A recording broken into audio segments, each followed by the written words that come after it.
وتعالى ومن يبتغي غير الإسلام دينا فلن يقبل منه وهو في الآخرة من الخاسرين. وقال الله تبارك وتعالى ولتكن منكم أمة يدعون إلى الخير ويأمرون بالمعروف وينهون عن المنكر.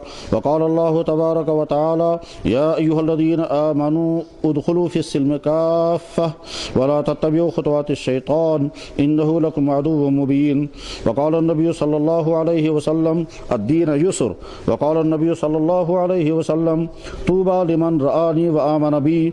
ثم قال وطوبى 7 مرات لمن لم يراني وآمن بي أو كما قال عليه الصلوات والتسليم. صدق الله مولانا العظيم وصدق رسوله النبي الكريم ونحن على ذلك لمن الشاهدين والشاكرين والحمد لله رب العالمين. سلام على خير الأنام وسيدي حبيب إله العالمين محمد بشير نذير هاشمي مكرم عطوف رؤوف من يسمى بأحمد. فيا رب صل وسلم دائما أبدا على حبيبك خير الخلق كلهم. محترم بزرگوں اور دوستو، دنیا میں انسان بھی ہیں اور انسان کے علاوہ دوسرے بے شمار مخلوقات ہیں. انسانوں میں اور دوسرے مخلوقات اور کچھ چیزوں میں فرق ہے. دوسری ساری مخلوقات بھی زندگی گزارتی ہیں، انسان بھی زندگی گزارتا ہے. دوسری مخلوقات میں جانور ہیں، ان کو بھی کھانے کی ضرورت ہے، ایسے انسانوں کو بھی کھانے کی ضرورت ہے. دوسرے تمام جانور ہیں، ان کے اندر فیلنگ ہے، وہ سردی اور گرمی کو محسوس کرتے ہیں، بھوک اور پیاس کو محسوس کرتے ہیں. اسی طرح سے انسانوں کے اندر بھی ہے. تو بہت ساری چیزیں انسانوں اور جانوروں میں کامن ہیں. وہ چیز انسان کے اندر بھی ہے، جانور کے اندر بھی ہے. جانور بھی اپنی رات گزارنے کے لیے سر چھپانے کی جگہ ڈھونڈتا ہے. انسان کو بھی یہ چیز چاہیے. جانور کو بھی سردی اور گرمی لگتی ہے اور اس لیے وہ سردی اور گرمی سے بچنے کی فکر کرتا ہے. انسانوں کے اندر بھی یہ ہے. جانور کو سردی لگتی ہے، وہ بھی کہیں یا تو گفا میں جائے گا، گرمی لگے گی تو کسی سائے میں بیٹھنے کی کوشش کرے گا، پیاس لگے گی تو پانی ڈھونڈے گا، بھوک لگے گی گھاس ڈھونڈے گا یا کھانے کی کوئی چیز ڈھونڈے گا. گویا بھوک اور پیاس کا سامنا جانور کو بھی کرنا پڑتا ہے. بس ٹھیک اسی طرح سے انسان کو بھی. تو بہت ساری چیزیں انسانوں اور جانوروں میں کامن ہیں، لیکن کچھ چیزیں ایسی ہیں جو جانوروں میں نہیں ہیں، وہ صرف انسانوں کے اندر ہے. اور ان چیزوں ہی کی وجہ سے انسان جانوروں سے الگ ہو جاتا ہے. ان چیزوں میں سے ایک چیز ہے عقل. جو جانوروں کے اندر تو عقل ہے مگر بہت محدود عقل ہے. ان کے اندر بھی میموری ہے مگر بہت محدود ہے. جیسے جانور اپنے بچے کو پہچانتا ہے، جانور اپنے گھر کو پہچان لیتا ہے، جانور دیکھ لیتا ہے کہ یہ شخص میرے ساتھ ہمدردی کرتا ہے تو اس کو پہچان لیتا ہے. اتنی میموری تو جانور کے اندر بھی ہے. کچھ نہ کچھ درجے کی عقل جانور کے اندر بھی ہے، لیکن کامل عقل، پوری عقل جیسے انسانوں کے اندر ہے ویسے جانوروں کے اندر نہیں ہے. انسان کے عقل مند ہونے کی بہت ساری علامتوں میں سے ایک بڑی علامت یہ ہے عقل مند ہونے کی کہ انسان ملی ہوئی نعمت کی قدر کرتا ہے، اس کی حفاظت کرتا ہے، اس نعمت کو نعمت سمجھتا ہے، اس نعمت کو محفوظ رکھنے کے لیے فکر مند رہتا ہے.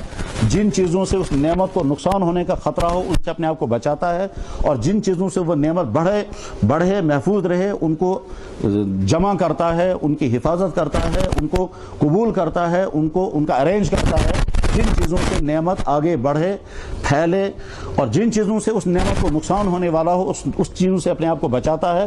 مثلا جانور یہ نہیں جانتا ہے کہ کن چیزوں سے میری صحت کو نقصان ہوگا تاکہ میں ان سے بچوں، وہ نہیں جانتا.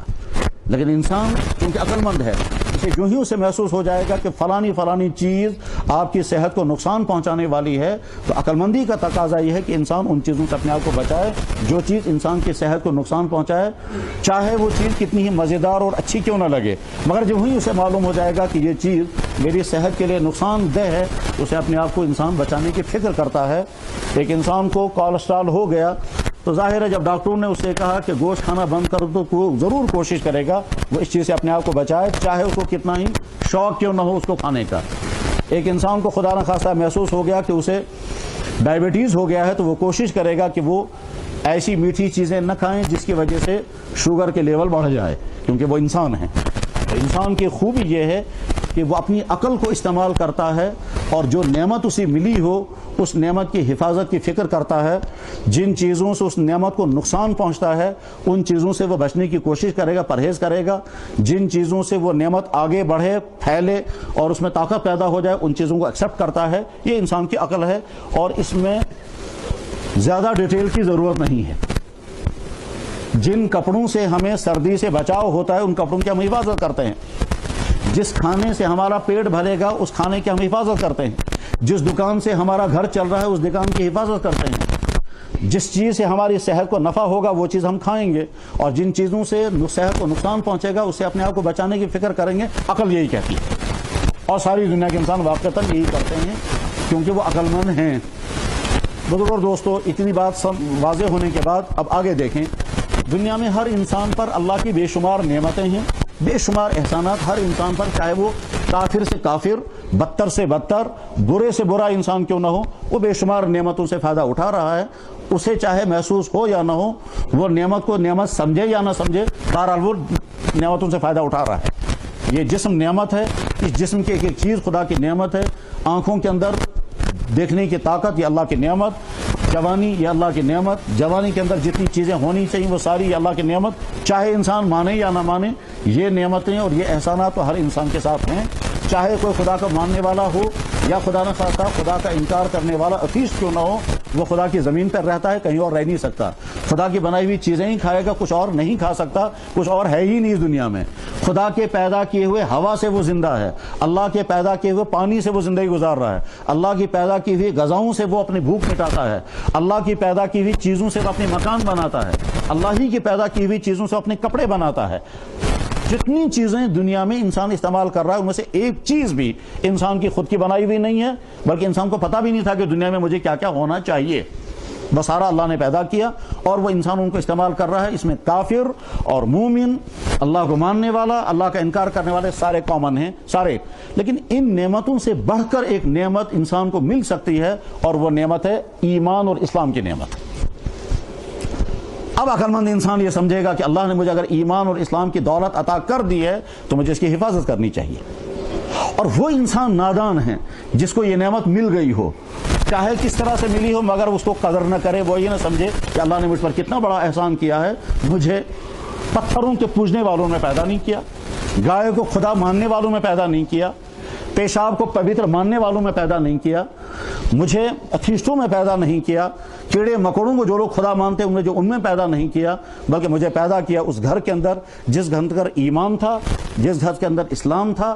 وہ چاہے دیندار تھے یا نہیں، لیکن کم سے کم زبان سے کہتے تھے عشق مسلمان، ہم مسلمان ہیں، اس گھر میں اللہ نے مجھے پیدا کیا۔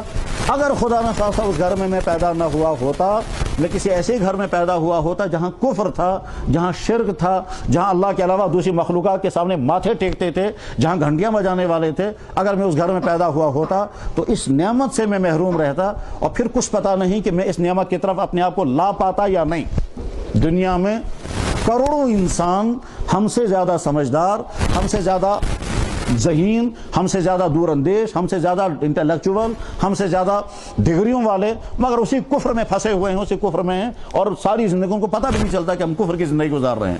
اور بے شمار انسان وہ ہیں جن کو یہ تو اندازہ ہے کہ ہم کفر کی زندگی گزار رہے ہیں، مگر اس کو چھوڑنے کی ان کو ہمت نہیں ہے۔ اور بہت وہ بھی ہیں جو چاہتے ہیں چھوڑنا مگر چھوڑ نہیں سکتے، کیونکہ آگے ان کو مشکلات کا ڈر رہتا ہے کہ صاحب اگر ہم اس کفر کو چھوڑیں گے تو صرف کفر ہی کو چھوڑنا نہیں پڑے گا، اس کے ساتھ ساتھ ہمیں بہت کچھ چھوڑنا پڑے گا، اپنا خاندان، اپنا سٹیٹس، اپنی خوشیاں، اپنا گھر، یہ سارا چھوڑنا پڑے گا اور نہ جانے آئندہ کن مشکلات میں ہم پھنسیں گے۔ ہو سکتا ہے یہ ساری راحت کی چیزیں ہم سے چھن جائیں، مصیبتوں میں پھنس جائیں، اس ڈر کی وجہ سے وہ کفر کو کفر جاننے کے باوجود، کفر کو غلط سمجھنے کے باوجود چھوڑنے کی ہمت نہیں کر پاتے ہیں۔ اللہ نے ان تمام مصیبتوں سے جس انسان کو بچایا ہو وہ انسان بے انتہا خوش قسمت ہے اور ساتھ میں بہت بڑا نادان ہے اگر اسے ایک مرتبہ بھی احساس نہ ہوا کہ اللہ نے مجھ پر کتنا بڑا احسان کیا۔ جناب رسول اکرم صلی اللہ علیہ وسلم کی اس بارے میں حدیثیں بڑی عجیب عجیب ہیں۔ ایک حدیث اس طرح سے ہے، آپ نے فرمایا، حدیث کی کتاب ہے، اس کا نام ہے مشکات شریف، اس کتاب کی آخری صفحے پر یہ حدیث ہے۔ فرمایا جناب رسول اکرم صلی اللہ علیہ وسلم نے، طوبیٰ، خوشخبری اور مبارک، لمن رآنی جس نے مجھے دیکھ لیا، وآمن بی، پھر مجھ کو نبی مان لیا اور مجھ پر ایمان لے آیا، اس کو خوشخبری۔ ظاہر ہے اس میں دیکھنا، ایمان لانا، یہ دونوں باتیں جمع ہیں۔ یہ صحابہ کے بارے میں، ہم تو اس کیٹیگری میں نہیں ہیں۔ اور اگر دنیا میں کسی نے خواب میں دیکھا ہو تو وہ یہاں مرادی نہیں ہے، خواب میں دیکھنا نہیں، آنکھوں سے دیکھنا مراد ہے۔ تو مبارک اس انسان کو جس انسان نے مجھے دیکھا اور اس کے بعد پھر مجھ پر ایمان لایا، مسلمان ہو گیا، اس کو اللہ کے نبی علیہ السلام نے مبارکباد دی۔ یقیناً مبارکبادی کی بات ہے ہی یہ، اس میں کوئی شک نہیں ہے۔ جس نے اپنی ان ظاہری آنکھوں سے حضور کو دیکھا ہوگا، اس زمانے میں زندگی گزاری ہوگی، پھر اتنا ہی نہیں حضور کو نبی بھی مان لیا ہوگا، ورنہ اس زمانے میں تو ابو جہل بھی تھا، اس زمانے میں تو ابو لہب بھی ہے، اس زمانے میں وہ بھی ہیں جن کے بارے میں قرآن نے کھلم کھلا اعلان کیا یہ جہنمی ہے، وہ بھی ہیں جن کے بارے میں قرآن نے کھلم کھلا اعلان کیا یہ بدترین مخلوق ہے۔ قرآن نے اعلان کیا ان انسانوں کے بارے میں یہ بدترین مخلوق ہے۔ ان الذين كفروا من اهل الكتاب والمشركين في نار جہنم خالدین فيها اولئک هم الشر البریہ۔ وہ جو یہودی ہیں، وہ جو نصرانی ہیں، جو اللہ کو نہیں مانتے ہیں اور اللہ کی نعمتیں استعمال کر رہے ہیں، وہ بدترین مخلوق ہے۔ اولئک هم شر البریہ، بریہ مانے ساری مخلوقات۔ ان مخلوقات میں کیڑے مکوڑے بھی ہیں، ان مخلوقات میں جنگلی درندے جانور بھی ہیں، ان مخلوقات میں وہ بھی ہیں کہ جو انسانوں کو نقصان پہنچانے والے ہیں۔ ان تمام مخلوقات کے مقابلے میں اللہ فرما رہے ہیں کہ سب سے بدتر ہے کون؟ جس نے اللہ کو نہیں مانا، اللہ کی زمین پر رہ کر کے اللہ کے وجود کو تسلیم نہیں کیا، ان کو اللہ تعالیٰ فرما رہے بدترین مخلوق ہیں۔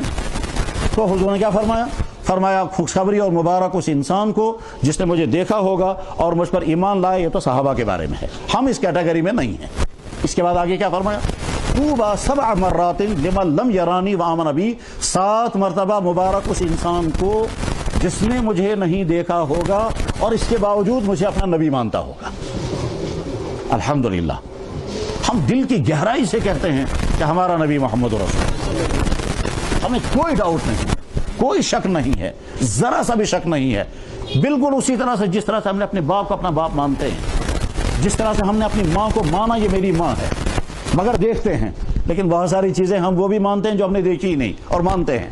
مثلا ہم میں سے کسی کو یاد نہیں کہ ہم نے اپنی ماں کا دودھ پیا، مگر ہر انسان کو یاد ہے اور یقین ہے کہ میں نے اپنی ماں کا دودھ پیا۔ ہم میں سے کوئی نہیں بتا سکتا ہے کہ صاحب مجھے اچھی طرح یاد ہے میں 9 مہینے اپنی ماں کے پیٹ پہ رہا ہوں، کوئی نہیں بتا سکتا، لیکن ہر شخص کو یقین ہے۔ کیسے دیکھے بغیر یقین کر لیتے ہیں کہ صاحب اس کے بغیر راستہ ہی کوئی نہیں ہے۔ ہمیں پورا یقین، جیسے اس وقت دن یقینی ہے، جیسے اس وقت دھوپ یقینی ہے، جیسے آج جمعے کا دن یقین ہے اس میں، جیسے ہمیں یقین ہے کہ ہم مسجد میں بیٹھے ہیں اور ہم مرد ہیں، جیسے ایک انسان کے پاس جیب میں پیسہ ہے اسے یقین ہے کہ میں اس وقت پیسے والا ہوں، کم ہے یا زیادہ یقین ہے۔ بس ٹھیک اسی طرح سے ہمیں یقین ہے کہ ہم نے اپنی ماں کا دودھ پیا ہے، ہم نے اپنی ماں کے پیٹ میں 9 مہینے رہے ہیں، ہم یقین رکھتے ہیں کہ کسی زمانے میں میرے باپ اور میری ماں کا آپس میں نکاح ہوا ہے، حالانکہ ہم اس وقت تھے ہی نہیں۔ ہمیں یقین ہے کہ میرے باپ اور میری ماں نے ایک ساتھ زندگی گزاری ہے، زندگی گزارنے کے بعد پھر انہی کے ذریعے سے میں دنیا میں آیا ہوں۔ یہ سارا میں نے اپنی آنکھوں سے نہیں دیکھا، مگر دنیا کا ہر انسان ان باتوں کو یقین رکھتا ہے دیکھے بغیر۔ بس ٹھیک اسی طرح سے ہمیں یقین ہے اللہ نے ایک ذات کو دنیا میں بھیجا، اس کا نام تھا محمد، ان کے والد کا نام تھا عبداللہ، اس کو اللہ نے کہا یہ رسول ہے، اور یہ کسی ایک خطے، ایک علاقے یا ایک قوم کے لیے نہیں، قیامت تک کے لیے رسول ہے۔ ہم نے ان کو مان لیا، ہم نے مان لیا وہ سارا، بلکہ یوں کہتے ہیں اگر کوئی انسان یہ کہے گا کہ صاحب محمد صلی اللہ علیہ وسلم کو کیا ماننا ہوتا ہے، کیا مانیں گے ہم انہیں، تو اس کا بہت شارٹ میں جو جواب ہے کیا اللہ نے نبی کے بارے میں جو کہا ہم نے سارا مان لیا۔ یا اللہ آپ نے نبی کے بارے میں جو کچھ کہا ہمارا اس پہ یقین ہے۔ آپ نے کہا یہ انسان ہے، ہم نے کہا بہت اچھا، ہم نے مان لیا۔ آپ نے کہا یہ کھانا کھاتے ہیں، ہم نے کہا بہت اچھا، ہم نے بھی مان لیا۔ آپ نے کہا یہ نبی ہے میرا، ہم نے کہا بہت اچھا۔ آپ نے کہا یہ میرا بندہ ہے، ہم نے کہا وہ بھی مان لیا۔ آپ نے کہا یہ رسول ہے، ہم نے اس کو بھی مان لیا۔ آپ نے کہا یہ خاتم النبیین ہے، ہم نے اس کو بھی مان لیا۔ آپ نے فرمایا اس پر میری وحی نازل ہوتی ہے، ہم نے اسے بھی مان لیا۔ آپ نے کہا یہ گناہوں سے پاک صاف ہے، ہم نے اسے بھی مان لیا۔ آپ نے کہا کہ اس کا دین محفوظ ہے اور اس کے علاوہ کوئی چارہ کار نہیں، ہم نے اسے بھی مان لیا۔ تو یہ ساری باتیں مان لی، اس ماننے کو دیکھے بغیر ہم نے مانا۔ تو اللہ کے نبی علیہ السلام نے کیا فرمایا؟ طوبی 7 مرات لمن لم یرانی وآمن بی، 7 مرتبہ مبارک اس انسان کو جس نے مجھے دیکھا نہیں ہوگا اور پھر بھی کہتا ہوگا میرا نبی محمد رسول اللہ۔ الحمدللہ ہم اس کیٹیگری میں ہیں۔ اور اگر ہم اللہ محفوظ فرمائے اگر ہمارے ذہن میں کبھی اس کی قدر نہیں آئی اور ہم نے اس کے احساس نہیں کیا کہ ہمیں کیا نعمت کیا دولت ملی ہے تو یہ ہماری بیوقوف ہونے کی علامت ہے. عقل مند ہونے کی علامت یہ نہیں ہے. عقل مند ہونے کی علامت کیا ہے کہ جو نعمت ملی ہو اس کی انسان قدر کرے, جو نعمت ملی ہے اس کے بچانے کی فکر کرے, اس کا احساس کرے کہ مجھے نعمت ملی ہے. تو اسلام کی دولت ہمیں ملی کسی قربانی کے بغیر, کسی مجاہدے کے بغیر, کسی کفر کو ریجیکٹ کیے بغیر, کسی کو ہمیں لات نہیں مارنا پڑا, کسی گھر کو چھوڑے بغیر ہمیں ایمان کی طرف آنا نصیب نہیں. ہم تو ماں کے پیٹ سے ہی مسلمان, ویسے تو دنیا میں جو بھی پیدا ہوتا ہے وہ مسلمان ہوتا ہے, یہ حدیث میں موجود ہے. فرمایا جناب رسول اکرم صلی اللہ علیہ وسلم نے کل مولود یولد علی الفطرہ, ہر پیدا ہونے والا جو ہے وہ خالص فطری حالت میں آتا ہے, وہ مسلمان ہوتا ہے. فَأَبَوَاهُ يَهْوِدَانِهِ أَوْ يُنَصِّرَانِهِ أَوْ يُمَجِّسَانِهِ, اس کے ماں باپ اس کو یہودی بنا دیں یا مجوسی بنا دیں یا مشرک بنا دیں یا کچھ اور بنا دیں, وہ بعد کی چیز ہے, لیکن پیدا تو ہوتا ہے انسان مسلمان بن کر ہی. اور اسلام چنانچہ اگر کسی انسان کو پیدا ہونے کے بعد کسی ماحول میں نہیں رکھیں گے الگ, جو ہی وہ بالغ ہو جائے گا, بالغ ہونے کے بعد کہیں گے صاحب آپ کو معلوم ہے دنیا میں کیا کیا نظریات ہیں, آپ کو معلوم ہے دنیا میں کیا کیا تھیوریاں ہیں, آپ کو معلوم ہے دنیا میں کیا کیا کہا جاتا ہے. اس نے کہا مجھے کچھ پتا نہیں. اب ہم اس کے سامنے رکھیں گے ایک تھیوری یہ ہے کہ یہ دنیا خود بخود بنی ہے, آپ مانیں گے اس کو؟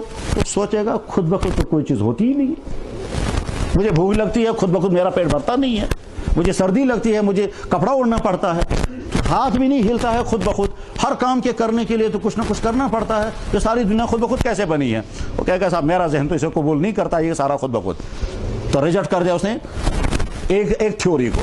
اس کے بعد کہیں گے جو کہتے ہیں صاحب اس کائنات کو کسی نے بنایا ہے, مگر وہ بنانے والے پتھروں کی شکل میں ہیں, وہ بنانے والے جو وہ گائے کی شکل میں ہے, وہ بنانے والے جو ہیں وہ دھرتی کی شکل میں ہے. کچھ کہتے ہیں دھرتی ماتا, کچھ کہتے ہیں گاؤ ماتا, کچھ کہتے ہیں پتھر ماتا, کچھ کیا کہتے ہیں. ایک تھیوری یہ ہے. اور دوسری تھیوری یہ ہے اس کائنات کو بنانے والی طاقت اتنی بڑی ہے کہ وہ نظروں میں نہیں سما سکتی. ایک ایک چیز اسی کی بنائی ہوئی ہے, اس کو انسانوں سے بڑی محبت ہے, اور وہ طاقتور اتنا ہے کہ جو چاہے جب چاہے کر سکتا ہے. یعنی اللہ کا پورا تعارف اس کے سامنے آ جائے اور شرک کا پورا تعارف اس کے سامنے آ جائے تو فطری طور پر فوراً شرک کو رد کر دے گا اور توحید کو قبول کر لے گا. یہ اس کی فطرت کے اندر سے آواز آئے گی. یہی ہے وہ مطلب. اس کے بعد اللہ کا دیکھیے وہ جس نے یہ کائنات بنائی ہے, اس دنیا میں تو ہم اس سے ملاقات نہیں کر سکتے, اس کو ہم جان نہیں سکتے ہیں کہ آپ براہ راست اس سے ملاقات کر کے اس سے پوچھیں گے آپ کن چیزوں سے خوش ہوتے ہیں. لیکن اس نے ایک آدمی کو بھیجا گائیڈ بن کر کے, اور وہ یہ کہتا ہے کہ میرا اس سے بھی کانٹیکٹ ہے, تمہارے ساتھ بھی میرا رابطہ ہے, میں تمہیں بتاؤں گا بنانے والا وہ کیسا ہے, اس کا پورا تعارف میں کراؤں گا. وہ بنانے والا کیسا ہے, اس نے کائنات کیسے بنائی, ہماری باڈی کے اندر جو کچھ نے بنایا اس کا بھی تعارف کراؤں گا, اس زمین کے اندر کیا کیا میں نے پیدا کیا اس کا بھی تعارف. تو پورا اس کا تعارف کرانے کے بعد پھر میں یہ کہوں گا کہ وہ چونکہ بہت ہمدرد ہے اس لیے اس کو تو مان لو, اور اس کی شفقت کو بھی مان لو, اس سے خوف بھی کھاؤ, اس کا ڈر بھی تمہارے اندر ہونا چاہیے, اس کی محبت بھی تمہارے اندر. یہ پورا تعارف جب اللہ کا سامنے آ جائے گا تو فطرت پر قائم رہنے والا انسان فوراً تسلیم کر لے گا کہ ہاں یہ بات سمجھ میں آنے والی ہے. میں دیکھتا ہوں صاحب ایک میرا باپ ہے, مجھے بڑا ہمدرد ہے میرا, اور وہ اس سے مجھے کبھی کبھی ڈر بھی لگتا ہے, وہ میری غلطیوں پر مجھے ڈانٹتا بھی ہے اور میری اچھائیوں پر وہ مجھے خوش بھی ہوتا ہے. ایسی کائنات کو بنانے اللہ کا پورا تعارف جب کرایا جائے گا تو فطری طور پر انسان فوراً اسے قبول کر لے گا. تو ہر انسان پیدا ہوتا ہے مسلمان بن کر, مگر آگے ماحول میں اگر وہ کافروں کے ماحول میں ہوگا تو کافر بن جائے گا, یہودیوں کے ماحول ہوگا تو یہودی بن جائے گا, نصرانیوں کے ماحول میں ہوگا تو نصرانی بن جائے گا. اور یہ بات جناب رسول اکرم صلی اللہ علیہ وسلم نے فرمائی. وہ انسان جس انسان کو اللہ نے ایمان اور اسلام کی دولت عطا فرمائی, جس پر اللہ کے نبی 7 مرتبہ مبارکباد دے رہے ہیں, وہ انسان کتنا نادان ہوگا جس کو اس کی قدر ہی نہیں ہے. وہ یہ سمجھ نہیں رہا ہے کہ مجھ پر اللہ نے کتنی مہربانی کی ہے, مسلمان باپ کے گھر میں مجھے پیدا کیا, مسلمان ماں کے پیٹ میں مجھے بچپن گزارنے کا موقع ملا, 9 مہینے میں نے مسلمان ماں کے پیٹ میں گزارے, اور اس کے بعد 2.5 سال یا 2 سال میں نے اس کی گود میں گزارے. میں ایک مرتبہ جموں میں تھا, وہ ایک خاتون سے ملاقات کی, وہ کچھ مسائل پوچھنے کے لیے آئی تھی. اس خاتون کا معاملہ یہ تھا کہ اس نے کچھ عرصے پہلے اسلام قبول کیا تھا, تو مسلمان بنی تھی, اور بڑی مشکلیں اس نے جھیلی تھی. ایسا بھی اس کے ساتھ ہوا تھا کہ 3 گھنٹے اس کو لوہے میں لٹکا کر کے رکھتے تھے رسیوں سے, اور 5 یا 6 سال اس نے اسی حال میں گزارے. تو خیر اس کے کچھ سوالات تھے نمازوں کے بارے میں اور دوسری چیزوں کے بارے میں. اسی میں بات چیت ہوتے ہوتے میں نے اسے کہا تم بہت خوش قسمت ہو اور ہم سے بہت اچھی حالت میں ہو. اس نے کہا نہیں جی آپ کے برابر میں کیسے ہو سکتے ہو. ہم نے کہا نہیں ہم سے بہت اچھی حالت میں ہو, کیونکہ جب تم نے کلمہ پڑھا تو مسلمان بن گئی تو پچھلے سارے گناہ تمہارے صاف ہو گئے اور تم بالکل فریش حالت میں اس وقت ہو, پاک صاف ہو. کیونکہ جس دن اس نے اسلام قبول کیا تھا اس کے بعد سے اس نے کبھی نماز ہی نہیں چھوڑی تھی, وہ نماز پہلے یاد کر لی تھی اس نے. تو گویا اس دن سے تم نے کوئی گناہ نہیں کیا ہوگا, تم بالکل پاک صاف ہو, ہم سے بہت اچھی حالت میں ہو. تو اس نے بات سنتے سنتے اس نے کہا جی کچھ بھی آپ کہیں مگر میں تو آپ کے برابر ہو ہی نہیں سکتی, میں تو کسی بھی مسلمان کے برابر نہیں ہو سکتی. میں نے کہا نہیں ہم ہزاروں لاکھوں مسلمانوں سے اچھی حالت میں آپ ہو. اس نے کہا جی کیسے ہو سکتا ہے یہ. اس کے بعد اس نے عجیب بات کہی, اس نے کہا میں کم سے کم یہ تو نہیں کہہ سکتی کہ میں نے مسلمان ماں کا دودھ پیا ہے, آپ تو کہہ سکتے ہو. میں یہ تو نہیں کہہ سکتی کہ میں نے مسلمان باپ کی کمائی کھائی ہے اور بچپن گزارا ہے, آپ کہہ سکتے ہو. میں یہ نہیں کہہ سکتی کہ میں مسلمان باپ کی گود میں رہی ہوں, آپ تو رہے ہیں. یہ چیز تو میرے پاس نہیں ہے, اس لیے میں آپ کے برابر نہیں ہو سکتی. ظاہر ہے کیا بات اس نے کہی ہے, وہ بات کہ وہ جو اللہ نے ہم کو عطا کی ہے. تو وہ انسان جس کو اللہ نے ایمان کی دولت عطا کی وہ بے انتہا خوش قسمت انسان ہے. اور اس کے بعد بہت بڑی نادانی ہوگی یہ کہ اگر وہ یہ نہ سمجھے کہ مجھے کتنی بڑی دولت ملی, اور اگر سمجھے مگر یہ نہ پوچھے یا یہ نہ جاننے کی کوشش کرے کہ اس دولت کی حفاظت اور اس کے تقاضے میرے ذمے کیا ہیں. ایک نوجوان لڑکا عرصہ طویل تک انتظار میں رہا, سارا میرا رشتہ ہو جانا چاہیے, تو بڑی مشکلوں کے ساتھ اس کا رشتہ ہو گیا, بیوی گھر میں آ گئی.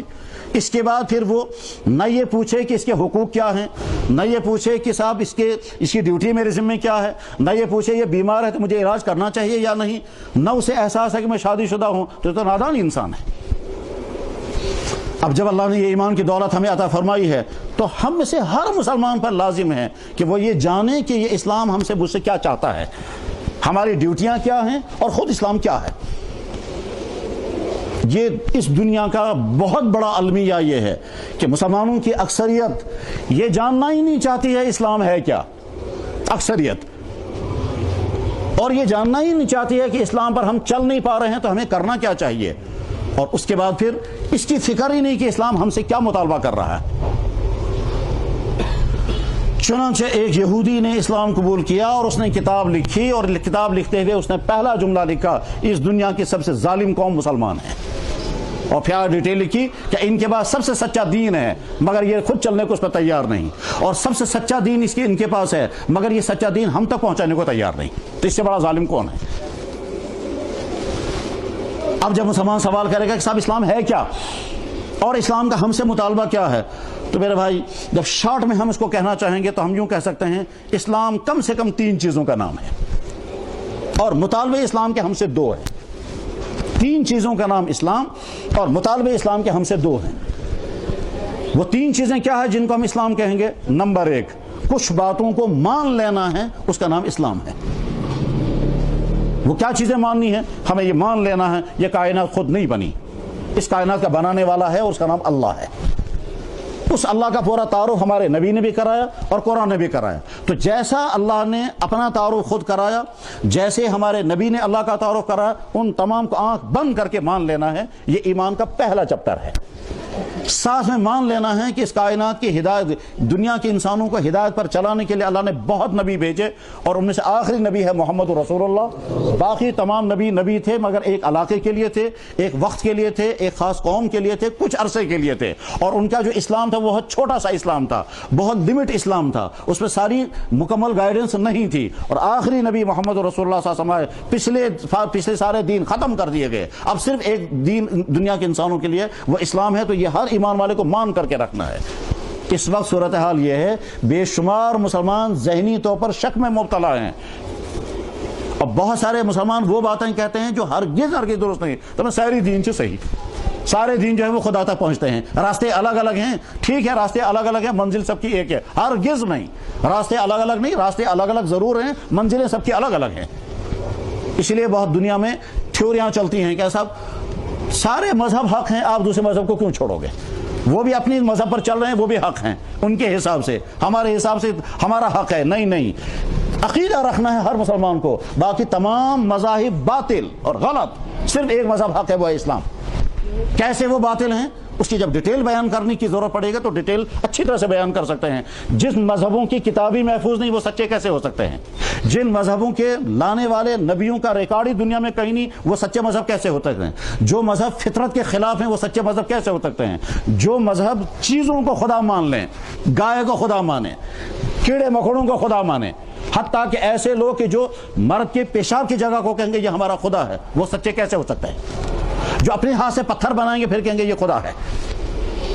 کل تو وہ پتھر پاؤں کے نیچے تھا، اس کو گڑنے کے بعد کھڑا کر دیا اور اگلے دن اس کے سامنے ہاتھ جوڑیں گے کہیں گے یہ ہمارا خدا. بھائی یہ تو کل تمہارے پاؤں کے نیچے تھا، آج تمہارا خدا کیسے بن گیا؟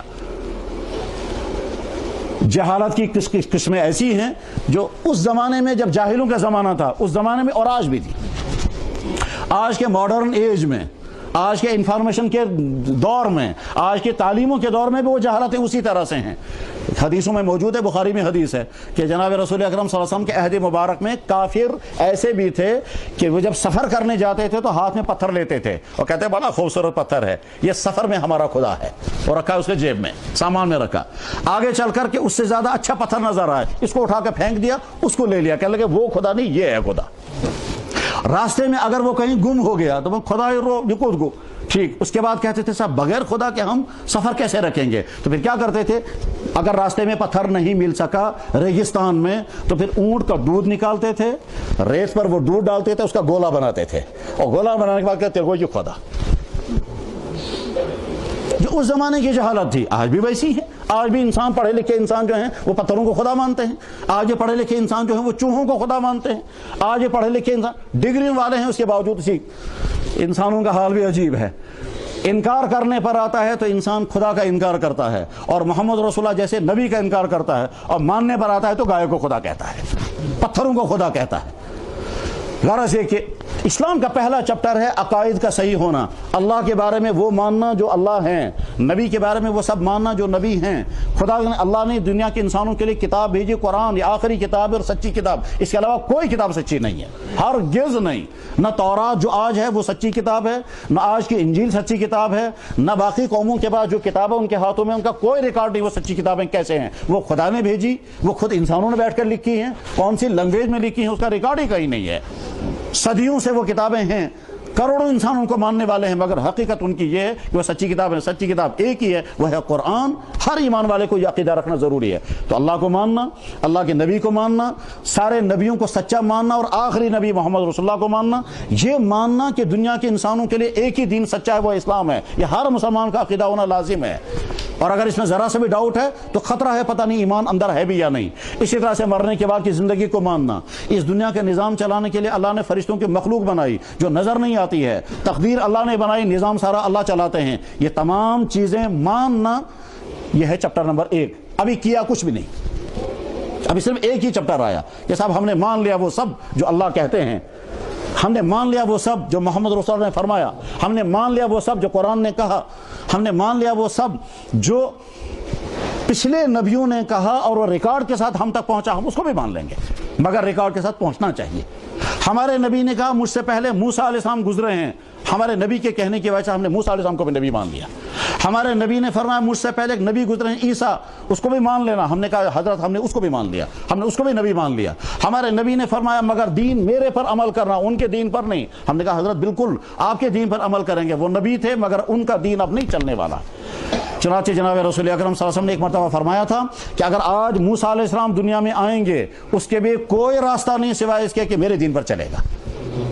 لما وسع الا اتباعی لو کان موسیٰ حیا، اگر موسیٰ زندہ ہوتے ان کے لیے بھی ایک ہی راستہ تھا، وہ میرے دین پر عمل کریں گے. دوسرا راستہ یعنی موسیٰ علیہ السلام اگر کہیں گے حضرت میں بھی تو نبی ہوں، میرے پاس بھی تو کتاب آئی تھی، اس میں بھی تو اللہ کی طرف سے احکامات آئے ہیں، میں انہی پر عمل کروں گا، جواب آئے گا کہ نہیں وہ سب منسوخ ہو چکے ہیں، اب تو میرے دین پر تمہیں عمل کرنا ہوگا.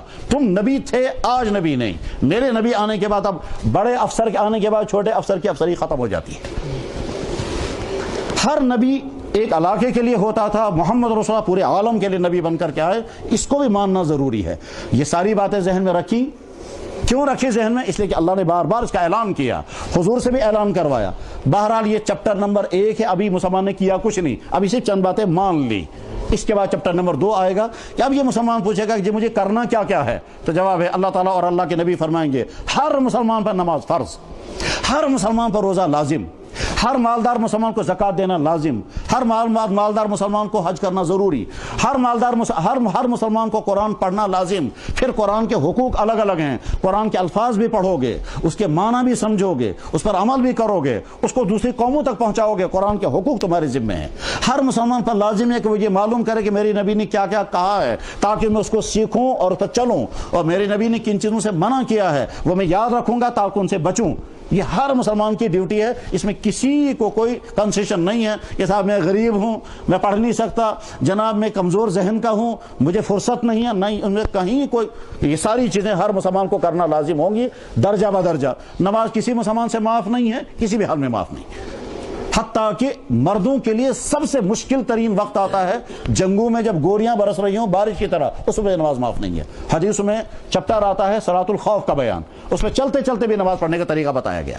جنگ لڑ رہے ہیں، ایک جماعت نماز پڑھے گی، ایک جماعت لڑتی رہے گی، اس کا طریقہ بتایا گیا، اور اللہ کے نبی علیہ السلام نے اس طرح کی نماز پڑھ کر دکھائی۔ صلاۃ الخوف حدیث کی ساری کتابوں میں پورا چپٹر آتا ہے، بخاری میں، مسلم میں، وہاں آتا ہے خوف کی نماز کس طرح پڑھیں گے۔ جب دشمن نے یہ دیکھا کہ جو ہی یہ نماز پڑھنے لگیں گے ہم ان پہ بارش برسائیں گے، تیروں کی بارش برسائیں گے، اس وقت اللہ کے نبی علیہ الصلوۃ والسلام نے جو جماعتیں کر دی، ایک جماعت کو مقابلے میں رکھا، ایک جماعت کو اپنے ساتھ نماز میں کھڑا کیا، ان کو ایک رکعت پڑھائی، ان کو کہا تم وہاں ان کے ساتھ نماز پڑھنے کے وہاں محاذ پر جاؤ اور وہ جماعت آ کر نماز پڑھے گی۔ صلاۃ الخوف کا پورا طریقہ بیان کیا گیا، اور کئی حدیثوں میں ہے، اس میں کہیں فرق بھی ہو جاتا ہے بیچ میں، کہیں اس طرح سے پڑھی گئی، کہیں اس طرح سے پڑھی گئی۔ تو جو نماز جنگ کی حالت میں معاف ہونے والی نہیں ہے، وہ نماز عام حالات میں کیسے معاف ہو سکتی ہے؟ ہر مسلمان پر روزہ لازم ہے، اس میں کسی مسلمان کو کنسیشن نہیں ہے۔ کنسیشن اگر ہے تو عورت کو 2 حالتوں میں کنسیشن ملتی ہے، یا پریگننسی کی حالت ہو یا دودھ پلانے کی حالت، یا مرد اگر ہوگا بیمار ایسا کہ وہ روزہ نہیں رکھ سکتا تو معافی مل جائے گی لیکن بعد میں پھر رکھنے پڑیں گے، یا سفر کی حالت میں وہ روزہ نہیں رکھ سکتا تو بعد میں رکھنا پڑے گا لیکن معاف نہیں ہے۔ ہر مسلمان پر زکوٰۃ لازم ہے بشرطے کہ وہ مالدار ہو، اور اس کا پورا نظام دکھایا گیا کس طرح سے۔ یہ ہے وہ چپٹر نمبر 2 جو کرنے کا ہے، اور چپٹر نمبر 3 یعنی جن سے بچنا ہے، بس ہر مسلمان پر لازم ہے یہ وہ معلوم کرے کہ کون کون سی چیزیں ہیں جن سے مجھے بچنا ہے، جن سے مجھے پرہیز کرنا ہے۔ قرآن کریم بھی اور احادیث میں بھی اللہ کے نبی علیہ السلام بھی بار بار ڈیٹیل کے ساتھ سمجھاتے تھے کون کون سی چیزوں سے تمہیں بچنا ہوگا۔ قل تعالو، آپ اعلان کر کے کہیے، آ جاؤ انسانوں جنہوں نے مجھے نبی مان لیا، میں تمہیں پڑھ کر بتاؤں گا میرے رب نے کون کون سی چیزیں تمہارے لیے حرام کر دی ہیں۔ اتل ما حرم علیکم ربکم، میں تمہیں تلاوت کر کے سناؤں گا تمہارے رب نے کون کون سی چیزیں تمہارے لیے حرام کر دی ہیں۔ بالکل اس کی مثال ایسے ہی ہے جیسے ایک بیمار انسان ڈاکٹر کے پاس گیا، ڈاکٹر سے کہتا ہے جناب میرا چیک اپ کریں، پھر مجھے بتائیں مجھے کیا تکلیف ہے، پھر مجھے علاج کریں، جو دوائیاں آپ دیں گے وہ دوائیاں کھاؤں گا، اور جن چیزوں سے پرہیز بتائیں گے وہ اس کی لسٹ میں بتا دیجئے۔ اور اگر ڈاکٹر نے اس میں ذرا سی سستی کی، پیشنٹ سمجھدار ہے اور اچھی طرح پوچھے گا صاحب صاف مجھے بتائیے کن کن چیزوں سے مجھے پرہیز کرنا ہے، میں ساری چیزوں کو چھوڑ دوں گا تاکہ میری صحت ٹھیک ہو جائے۔ بس ٹھیک اسی طرح سے اللہ کا یہ سچا دین، اس میں کچھ چیزیں کرنے کی ہیں، کچھ چیزیں بچنے کی ہیں۔ جو بچنے کی چیزیں ہیں انہیں کو کہتے ہیں حرام۔ اس میں سب سے پہلی چیز جو بچنے کی ہے وہ ہے شرک۔ اللہ کو ماننے کے باوجود پھر کوئی انسان شرک میں مبتلا ہو جائے، اور شرک کی بہت ساری قسمیں ہیں۔ ان شرک کی قسموں میں سے ایک یہ ہے کہ اللہ بھی پیدا کرتا ہے، فلانی مخلوق بھی پیدا کرتی ہے، وہ مخلوق چاہے مورتی ہو، چاہے کوئی اور چیز ہو، چاہے وہ خدا کا ولی ہو، اس کے بارے میں عقیدہ رکھیں گے صاحب فلاں ولی جو ہے وہ بھی بچہ دیتا ہے، فلاں ولی جو ہے مشکلات حل کرتا ہے، تو یہ بھی شرک کی قسم ہے۔ تو شرک سے پہلے بچنا۔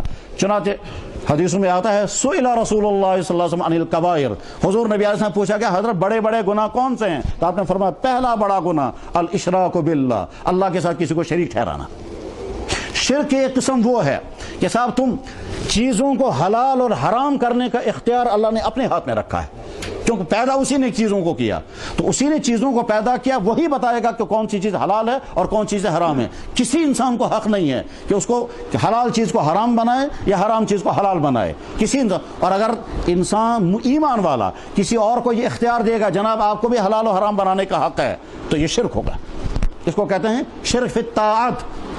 لہذا اگر کوئی کہے گا کہ فلانی چیز ہم بین کر دیتے ہیں تو وہ حرام ہونے والی نہیں ہے کسی کے بیان کرنے سے۔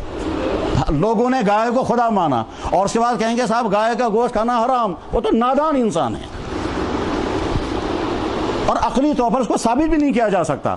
سارے جانور جو کھائے جا رہے ہیں وہ بھی فیمیل ہیں, سارے دودھ دیتے ہیں. تو سارے ایک گائے کا مسئلہ کیا ہے؟ یہ وہی گائے ہیں کہ صاحب وہ ہمارے گھروں میں رہتی ہے, دودھ دیتی ہے, مرتی ہے. تو جیسے دوسرے سارے جانور ہیں ویسے یہ بھی ایک جانور ہے. مگر انسان جب گمراہ ہوتا ہے تو ایسی احمقانہ باتیں بھی کہتا ہے. تو جو چیز اللہ نے حلال کی ہے انسانوں کے حرام کرنے سے وہ حرام نہیں ہو سکتی, اور جو چیز اللہ نے حرام کی ہے وہ حلال بننے والی نہیں ہے.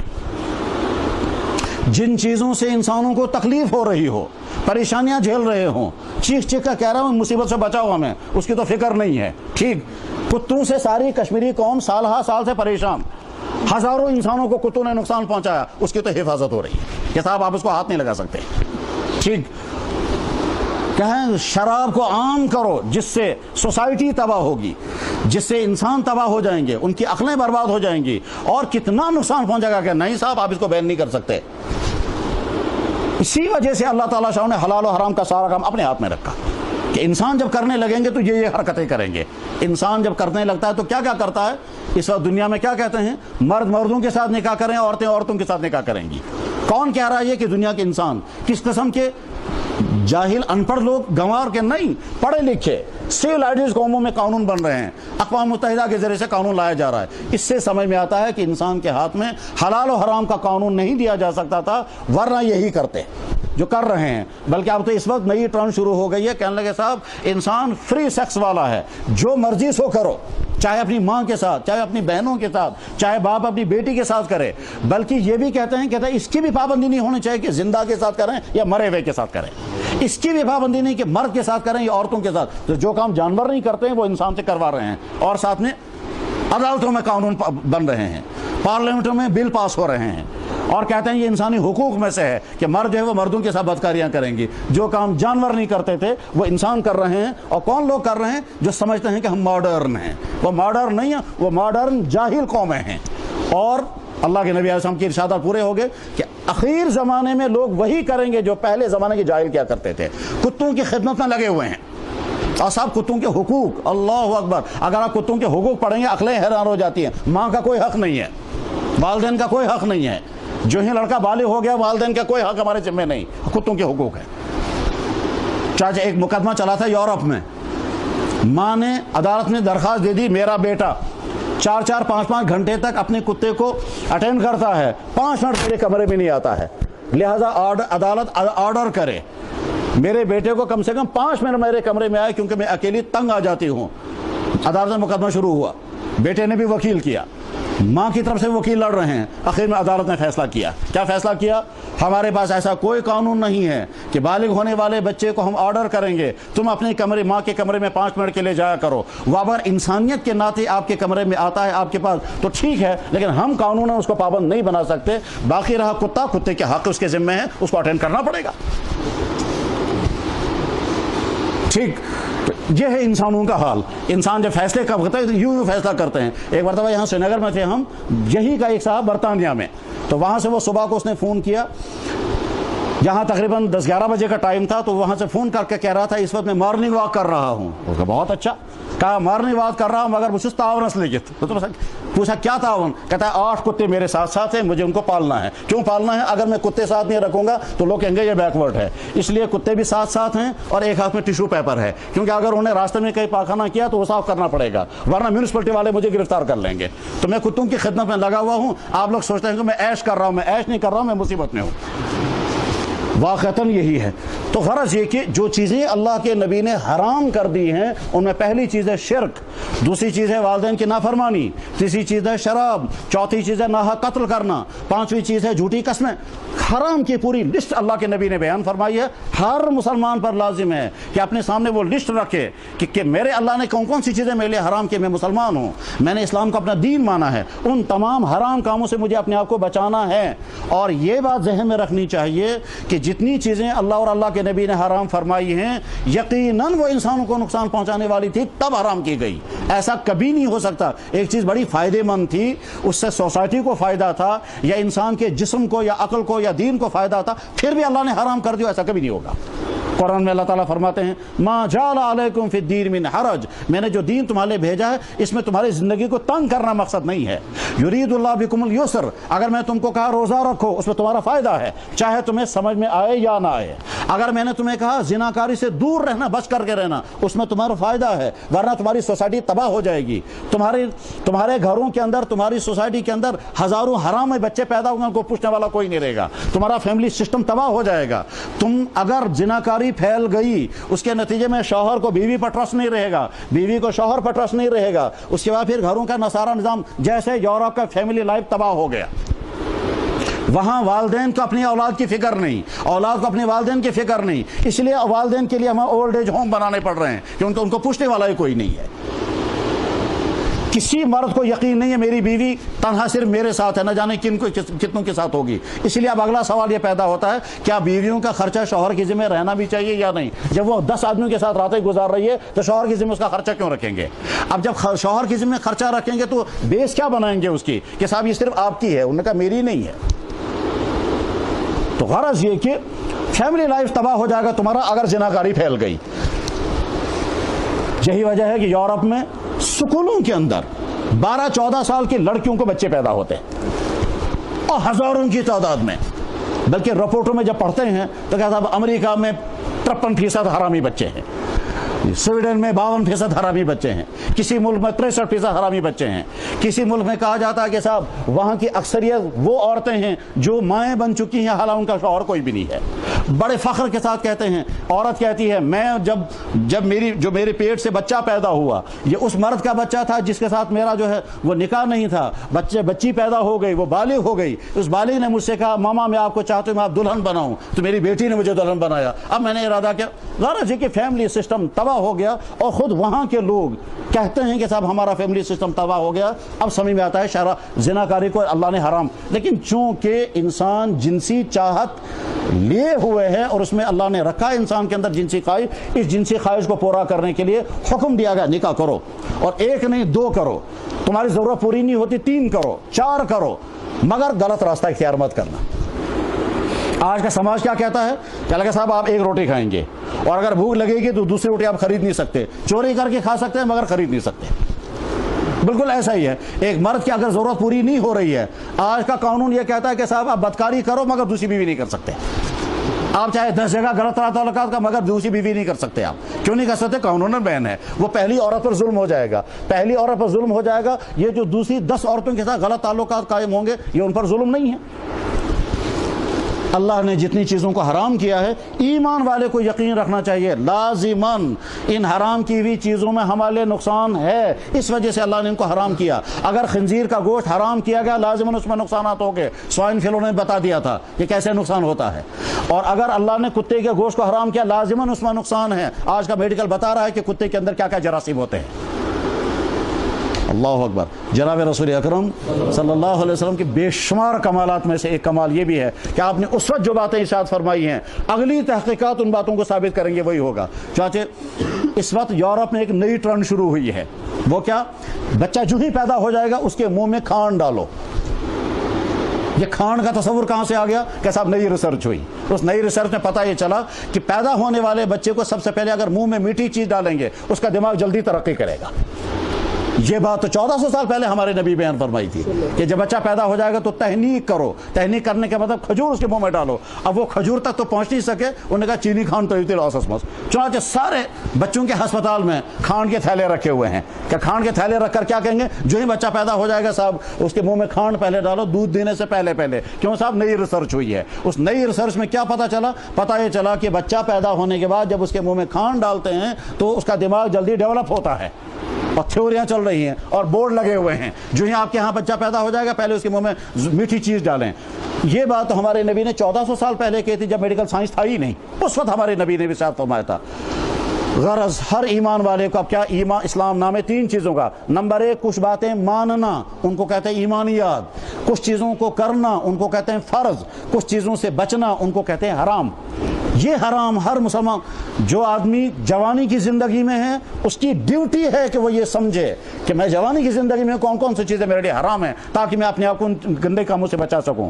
جو آدمی معاشی زندگی سٹارٹ کر رہا ہے یعنی بزنس کر رہا ہے اس کو سننا پڑے گا کہ صاحب بزنس میں مجھے کون کون سی چیزیں جو حرام کی ہیں تاکہ میں ان سے بچوں. اور جو آدمی ملازمت کر رہا ہے اس کو پوچھنا ہوگا جاننا ہوگا کون کون سی چیزیں ہیں جو اسلام نے میرے لیے حرام کی ہیں. میں ملازم بن گیا چاہے وہ پھر افسر بنے یا نچلے درجے کا ملازم بنے. جو آدمی مزدوری کر رہا ہے اس کو لازم ہے سیکھنا کہ کون کون سی چیزیں مجھے حرام ہیں. جس کا نکاح ہو گیا اس کو پوچھنا ہوگا کہ صاحب میری بیوی میرے گھر میں آ گئی اسلام نے کون کون سی چیزیں مجھے حرام کی تاکہ میں ان سے بچوں. ہر ایمان والے کو جس شعبے زندگی کے ساتھ وابستہ ہو اس شعبے زندگی کے میں رہتے ہوئے ایمان والے کو لازم ہے کہ وہ یہ سیکھے. اور یہ سارا ایمان والے کے ذات کا دین ہے. ابھی ڈیوٹی ختم نہیں ہوئی. میں نے ابتدا میں عرض کیا تھا کہ اسلام اگر ہم اس کو شارٹ میں بیان کرنے لگیں گے تو اس میں الگ الگ طریقے ہیں بیان کرنے کے. ایک شارٹ کا طریقہ یہی ہے کہ ہم کہتے ہیں اسلام نام 3 چیزوں کا ہے. کچھ چیزیں ماننا ان کو کہتے ہیں عقائد, کچھ چیزیں کرنا ان کو کہتے ہیں فرائض, کچھ چیزوں سے بچنا ان کو کہتے ہیں حرام. اس کو دوسرے الفاظ میں بیان کیا جا سکتا ہے لیکن وہ الگ تفصیل ہے. اس کے بعد پھر ہر مسلمان کی ذمہ 2 ڈیوٹیاں ہیں. ڈیوٹی نمبر 1 خود ایک چیز پر عمل کرنا اور ڈیوٹی نمبر 2 یہ دین دنیا کی قوموں تک پہنچانا. خود عمل کرنا یہ اپنے گھر میں اپنی دکان میں اپنے دفتر میں حتیٰ کہ یہ حکومت کے ایوان پر پہنچے گا تو وہاں پر عمل کرنا یہ ہر مسلمانوں کی ڈیوٹی ہے. اور آج کا دور چونکہ مسلمانوں کے مجرم ہونے کا دور ہے اور وہ مجرم ہونے کا دور کیوں ہے کہ اللہ نے ملکوں کے ملک عطا کیے مسلمانوں کو اور مسلمان اپنے ملکوں میں اسلام کو روکے ہوئے ہیں. ظالم حکمران جو شکلوں میں تو ہیں مسلمان کی شیپ میں لیکن در حقیقت وہ دشمنان اسلام کا ایجنڈا آگے چلا رہے ہیں. ابھی کچھ عرصہ پہلے مصر میں قانون پاس کیا گیا کتوں یا گدھوں کا گوشت کھلایا جائے. چاہے ہزاروں گدھے روزانہ ذبح ہوتے ہیں اور کھلا رہے ہیں. جس مصر کے قریب میں اللہ کے نبی علیہ السلام نے گدھوں کے گوشت کو حرام کیا تھا خیبر میں. بخاری میں حدیث موجود ہے. خیبر کا چپٹر جہاں آئے گا غزوہ خیبر کا بیان وہاں بہت ڈیٹیل ہے غزوہ خیبر کی. اس میں عجیب عجیب واقعات ہوئے ہیں. یہودیوں کے ساتھ وہ مقابلہ ہوا تھا. اس غزوہ خیبر میں صحابہ کئی دن سے بھوکے تھے. کھانے کا ان کے پاس انتظام نہیں تھا بلکہ خود جناب رسول اکرم صلی اللہ علیہ وسلم بھی کئی دن سے بھوکے تھے اور 2-3 مرتبہ آپ نے ستو گھول کر کے کھایا. اس کے علاوہ کوئی کھانے کا انتظام نہیں تھا. اب ایک قلعہ جب فتح ہو گیا اس میں گدھے ہی گدھے تھے تو صحابہ نے وہ گدھے لائے اور ذبح کیے اور ذبح کرنے کے بعد بڑی بڑی دیگوں میں گوشت پکنا شروع ہوا. تو اللہ کے نبی علیہ السلام نے چاروں طرف